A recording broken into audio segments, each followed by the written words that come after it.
हे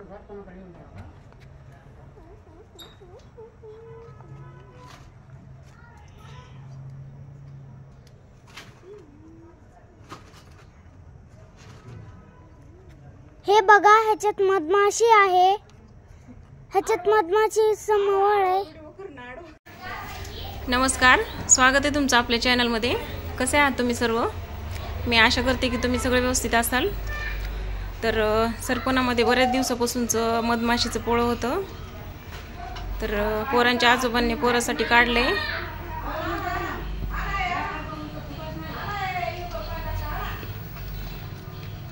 बराच मोठा होता, त्यासाठी मी नारळाच्या शेंड्याचा धूर केलाय. धुराने मधमाशा चावत नाहीत. हे बघा किती मोठे माशा चिटकून बसल्यात आहे. अगोदर पण त्यांनी धूर करून सोडला होता.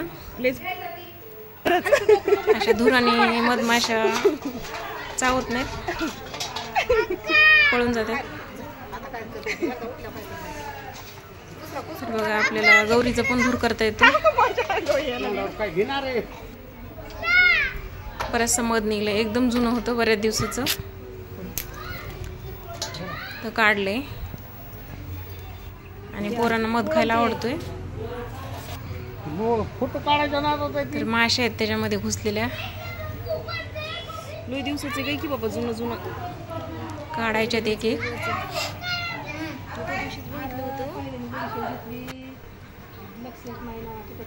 असं मधमाशीचं पोळं गावाकडेच बघायला भेटतं, तिकडे कोकणामध्ये भेटत नाही. तर गावाकडे आलं की हे बघा, पायपात पण माशा घुसल्यात आहे. पूर्ण मग उठले माशावरी मोहोळ. एकदम जुनं लाकूड आहे. तर काढून घ्यायचं आता सगळं. मी मोठं ताट घेतलंय असं. नाही बसू आता. एकदम जुनं आहे बघा, आणि एकदम गोड आहे, एकदम प्युअर आहे. किती पण वर्ष टिकतंय.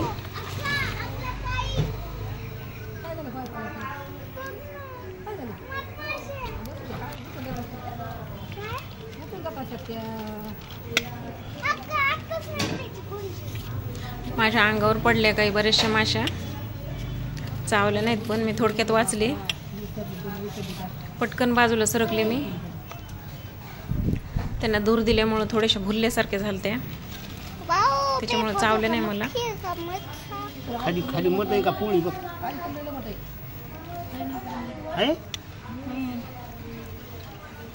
व्यवस्थित पुसून घ्यायचंय सगळं. आणि मधाची डबी घेऊन विकायला येते तिकडे लोक, फेरीवाले. त्याच्यातलं काय माहिती मध कसा असतो, किती दिवसाचा असतो, आणि त्याच्यात काय काय मिसळतात काही माहीत नसतं. हा एकदम घरच्या घरचा आहे, प्युअर, आणि भरपूर आहे. सारा अर्धा 1 किलो तरी असेल अंदाजाने. वजन भरपूर लागायला लागले. अर्धा किलो असेल का?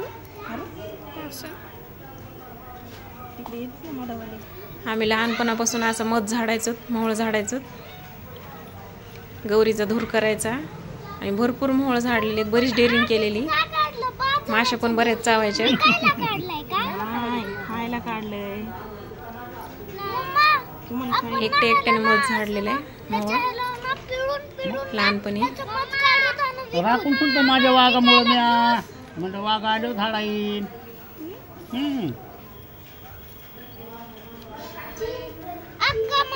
आवडलं तर लाईक करा, शेअर करा, सबस्क्राईब करा. सारखी म्हणायची काढा काढा, मेन नाही. वजन भरपूर लागायला लागले हाताला, 1 किलो तरी असेल.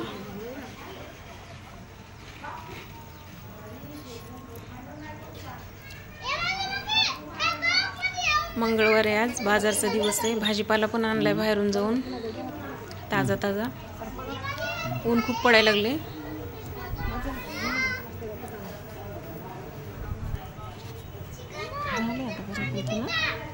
तापमानाची लाट आली, तीव्र तापमानाची लाट. तर घराच्या बाहेर निघू नका म्हणून सांगितले, बातम्या आल्यात आहे.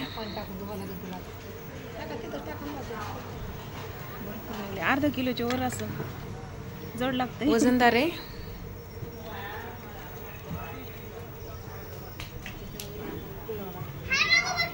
अर्जुनला आवडते खायला, लगेच जवळ येऊन बसला. चवून चवून मेन ह्याचं तसंच ठेवायचं असतं, गिळायचं नसतं. मेन घेऊ नका चिकट असते. मेन म्हणजे काय? मध दे ना. खायला सवय लागेल ना त्याला खायची. माशा हान मेन असते. कृषीधर हातावर देऊ तुला नको का? मला नाही चिकट ते नाही खाणार. त्याचं तोंड भरते म्हणून ते काहीच खात नाही. की चाटून नाही खायचं बरोबर. गोड आहे.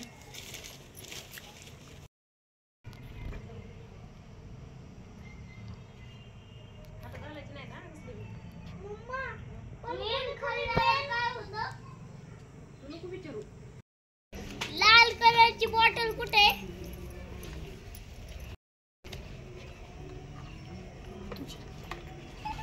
रेड कलरची होती ना. कांदा सुद्धा उलसकत नाही. कांदा काय एकदम प्युअर आहे ग. बरेच दिवस टिकतंय. किती पण वर्ष टिकतं.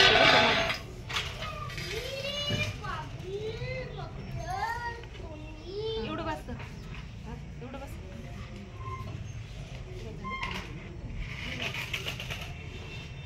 वाटी पाहिजे.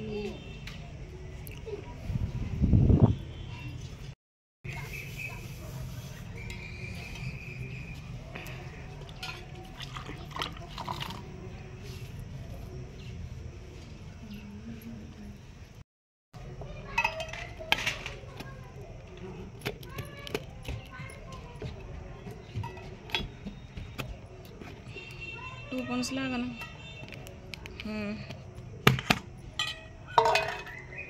मेन काढले एवढं.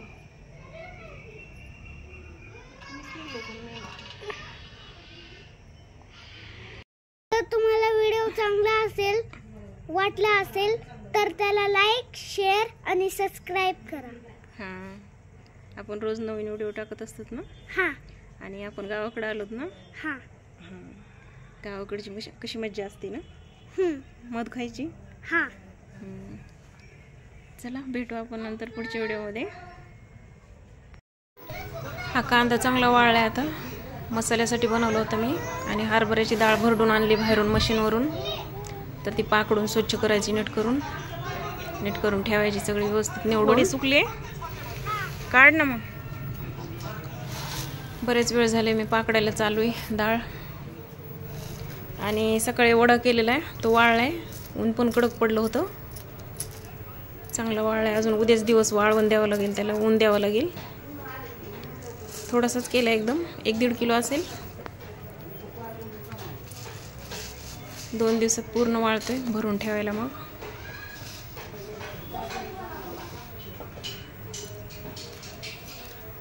चिकटलाय. चला सबस्क्राईब करा. भेटू आपण पुढच्या व्हिडिओमध्ये. धन्यवाद.